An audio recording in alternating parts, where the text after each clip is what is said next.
నమస్తే, welcome to our channel. నేను సిరి. రెండు తెలుగు రాష్ట్రాలలో రాజకీయాలు అయితే వేడెక్కిపోయాయి. అధికార పక్షంలో ఉన్న వాళ్ళు ప్రతిపక్షాల మీద దాడికైతే వెళ్తున్నారు. ఇదే క్రమంలో ఏపీలో చూసుకుంటే ఘటనలు, దాడులు, ఇక్కడ తెలంగాణలో చూసుకున్నా కూడా అదే విధంగా ఉంది. మరి అధికారంలో ఉన్న వాళ్ళు మాత్రం సైలెంట్గా చోద్యం చూస్తున్నారు. సో దీని మీద స్పందించడానికి మనతో పాటు ఉన్నారు ప్రముఖ రాజకీయ విశ్లేషకులు భరద్వాజ్ గారు. నమస్కారం సార్. నమస్తే సార్, రెండు తెలుగు రాష్ట్రాలలో అధికార పక్షంలో ఉన్న వాళ్ళు ప్రతిపక్షం మీద దాడులు చేస్తున్నారు. కానీ దీన్ని ఏంటంటే ఇక్కడ చూసుకున్నట్టయితే వైసీపీ, ఇక్కడ చూసుకున్నట్టయితే బీఆర్ఎస్ రెండు కూడా విచారణ పేరిట, లేకపోతే సిట్ల పేరిట, లేకపోతే ఇంకా వివాదాలలో వాళ్ళని అరెస్టుల పేరిట వీళ్ళు ఇలా అయిపోతుంది. కానీ ఎవరైతే ఉన్నారో అధికారంలో వాళ్ళు మాత్రం నోరు విప్పట్లే, మాట్లాడట్లే, ఏం జరుగుతుందో చెప్పట్లేదు అసలు. అంటే చంద్రబాబు గారు అక్కడ జరుగుతున్న గొడవల మీద సీరియస్గా రియాక్ట్ కాలేదేమో, కానీ ఇక్కడ రేవంత్ రెడ్డి గారు రియాక్ట్ అయ్యాడు. రియాక్ట్ అయ్యి ఆయన ఎందుకు చేయాల్సి వచ్చింది అనేది చెప్పాడు. అయితే ఆయన ధోరణిలో ఆయన చెబుతూ కోదండరాం ఇల్లు తలుపులు బద్దలు కొట్టి ఆయన్ని గుంజుకుని పోయి అరెస్ట్ చేసిన చరిత్ర ఉంది మీకు, మీ ప్రభుత్వానికి. ఆయన కూడా ఉద్యమకారుడే కదా, తెలంగాణ ఉద్యమకారుడినే, మీరు అలా తలుపులు పగలగొట్టి ఈడ్చుకుని తీసుకెళ్ళిన చరిత్ర ఉంది మీకు. మేము అలా మిమ్మల్ని అరెస్ట్ చేయలేదు కేసీఆర్ గారు. విచారణ కోసం మేము మీ ఇంటికి వచ్చి గౌరవప్రదంగా విచారణ జరుపుకున్నాం. అలాగే మీరు చెప్పిన చోటికి రాలేకపోయాం, ఎందుకంటే మీ అధికార నివాసంగా దీన్ని ఎలక్షన్ అఫిడవిట్లో చూపించారు కాబట్టి ఇక్కడికి వస్తామన్నాం. అలా కుదరదు, అక్కడికే రావాలన్నారు, అది కుదరదు అన్నారు వీళ్ళు. కాబట్టి మీరు ఇక్కడికి వచ్చారు, విచారణకు సహకరించారు.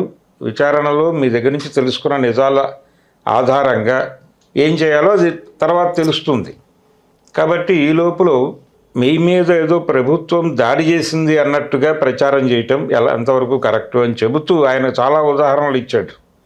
అంటే గతంలో జయలలిత, కరుణానిధి, లాలూ ప్రసాద్ యాదవ్ వీళ్ళందరూ కూడా ముఖ్యమంత్రిగా ఉంటూనో అరెస్టులైన వాళ్ళు ఉన్నారు కదా. సిబు సోరెన్ కూడా ఉన్నాడు.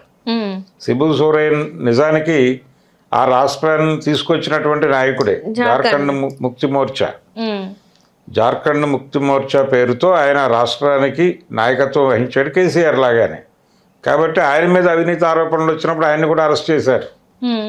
కాబట్టి మీరేదో మిమ్మల్ని మీరు ప్రత్యేకంగా భావించకండి, ఆ భావనని ప్రపంచం మీద రుద్దకండి అని చెప్పాడు ఆయన.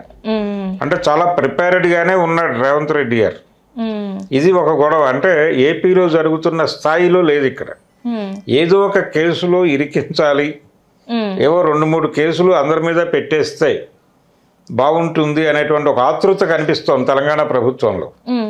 ప్రతిపక్షంలో సాధ్యమైనంత మంది మీద ఏదో రకంగా కేసులు పెట్టేయాలి. ఏమిటి గొడవ, ఎందుకు ఇంత ఆతృత పడుతున్నారు వీళ్ళంటే, ఈ కేసులు పెట్టేస్తే వీళ్ళందరూ కంట్రోల్లో ఉంటారు. ఎవరికి కంట్రోల్లో ఉంటారు? రాష్ట్ర ప్రభుత్వానికి కాదు, కేంద్ర ప్రభుత్వపు కనుసన్నల్లో ఉంటారు. ఈ కేసుల నుంచి బయటపడటానికి వీళ్ళు ఆశ్రయించేది అక్కడే, ఆశ్రయించక తప్పని పరిస్థితి అక్కడే ఉంటుంది. వెళ్ళిపోయి బీజేపీ తలుపు కొట్టాలి. కాబట్టి ఇదంతా కూడా వీళ్ళని డ్రైవ్ చేస్తున్నటువంటి కార్యక్రమంగా చూడాలి. తెలంగాణలో జరుగుతున్న గొడవ, ఆంధ్రప్రదేశ్ గొడవ అది కాదు. ఈ రెండు ఒకేలా కనిపిస్తాయి, ఒకే రోజు రగులుకున్నటువంటి గొడవలు. ఇక్కడ విచారణ పేరుతో హడావిడి, అక్కడేమో అంబటి రాంబాబు ఇంటి మీద దాడి, అంబటి రాంబాబు అరెస్టు, జోగి రమేష్ ఇంటి మీద దాడి, జోగి రమేష్ అరెస్టు కూడా ప్రిపేర్ అవుతున్నారు ఇప్పుడు మళ్ళీ. అంటే బెయిల్ క్యాన్సిల్ చేసి అతన్ని లోపలయ్యాలనేది కొత్త కార్యక్రమం. దీంతో పాటు మరికొన్ని అరెస్టులు కూడా ఉండే అవకాశం ఉంది అనేది తెలుస్తోంది. చాలా కాలంగా రెడ్ బుక్లో ఉన్నటువంటి ఒక పేరు కొడాలి నాని పరిస్థితి ఏమిటి? ఆయన్ని టార్గెట్ చేస్తూ నిన్ను అంకుశం సినిమాలో రామిరెడ్డిని ఇచ్చుకెళ్ళినట్టుగా రోడ్డు మీద తీసుకెళ్తాం అండర్వేర్తో అన్న లెవెల్లో లోకేష్ గారు గతంలో మాట్లాడారు, కానీ చర్యలు లేవు. ఈ హడావిడి ముగిసిన తర్వాత అలాంటి చర్యలకు కూడా వెళ్ళే అవకాశం ఉంది అనే ప్రచారం ఒకటి నడుస్తోంది. ఆయన్ని సరెండర్ చేసుకోవడానికి ప్రయత్నం చేస్తున్నారు అని. కాబట్టి లొంగిపోతారా, తన్నులు తింటారా, జైలుకి వెళ్తారా అనేటువంటి ఒక వార్నింగ్ కాల్తో ఏపీ గవర్నమెంట్ ప్రతిపక్షం మీద దాడులు మొదలుపెట్టేసింది. మొదలుపెట్టేసి ఎట్టి పరిస్థితుల్లోనూ వాళ్ళని నిలబడనివ్వకూడదు అనే ధోరణిలో వ్యవహరిస్తోంది. అయితే ఇక్కడ కూడా కేసీఆర్ని అరెస్ట్ చేస్తారేమో ఏ క్షణమైనా అని అనిపిస్తోంది. అంటే మనకు ఒక సెంటిమెంట్ ఉంది. ఆ సెంటిమెంట్ ఏంటంటే జైలుకి వెళ్ళినోడు తిరిగి గెలుస్తాడు అని. ఈ జైలుకు పంపిస్తే జగన్ చంద్రబాబుని జైలుకు పంపించడం ద్వారా తన గొయ్యి తానే తవ్వుకున్నాడు అని ఆయన సమర్థకులే చాలామంది అభిప్రాయపడ్డారు. జగన్మోహన్ రెడ్డిని సమర్థించే వాళ్ళలో కూడా చంద్రబాబుని అనవసరంగా అరెస్ట్ చేసి తన కెరియర్ నాశనం చేసుకున్నాడు జగన్మోహన్ రెడ్డి అనే అభిప్రాయం చాలామందిలో ఉంది.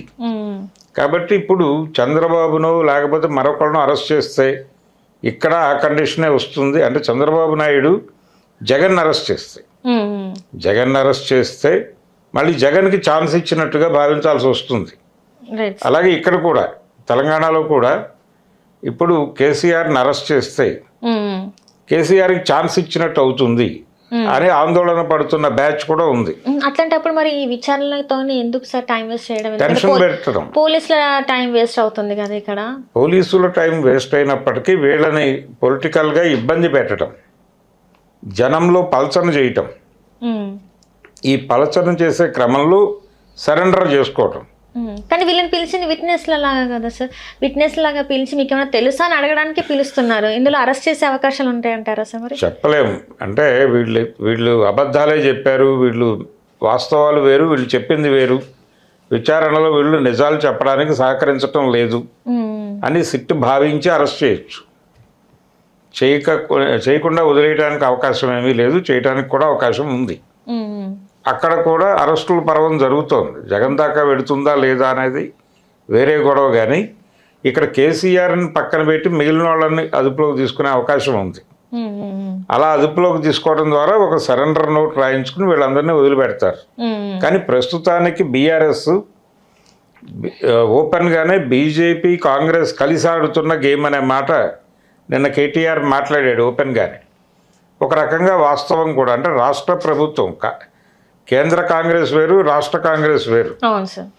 కాబట్టి రాష్ట్ర కాంగ్రెసు, రాష్ట్ర ప్రభుత్వం కేంద్ర ప్రభుత్వంతో కలగలిసి నడుపుతున్నటువంటి డ్రామాలుగా అయితే చూడాలి వీటిని. సో ఈ హడావిడి అంతా కూడా సరెండర్ చేసుకోవటం కోసం. అక్కడ జగన్మోహన్ రెడ్డిని కొత్తగా సరెండర్ చేసుకోవడానికి ఏమీ లేదు. కాబట్టి రాజకీయ ఉనికి చాటుకోవడానికే తెలుగుదేశం పార్టీ ఈ ప్రయత్నాలు చేస్తోంది. ఈ రకమైనటువంటి దాడులకి తెగపడటము, ఇళ్ల మీద దాడులు, అలాగే పెట్రోల్ బాంబులు విసిరి ఎవరినైనా సరే టార్గెట్ చేస్తాం మేమని చెప్పడం అక్కడ జరుగుతోంది. ఇక్కడ తెలంగాణలోకి వచ్చేస్తే అంత సీరియస్ కండిషన్ కాదు.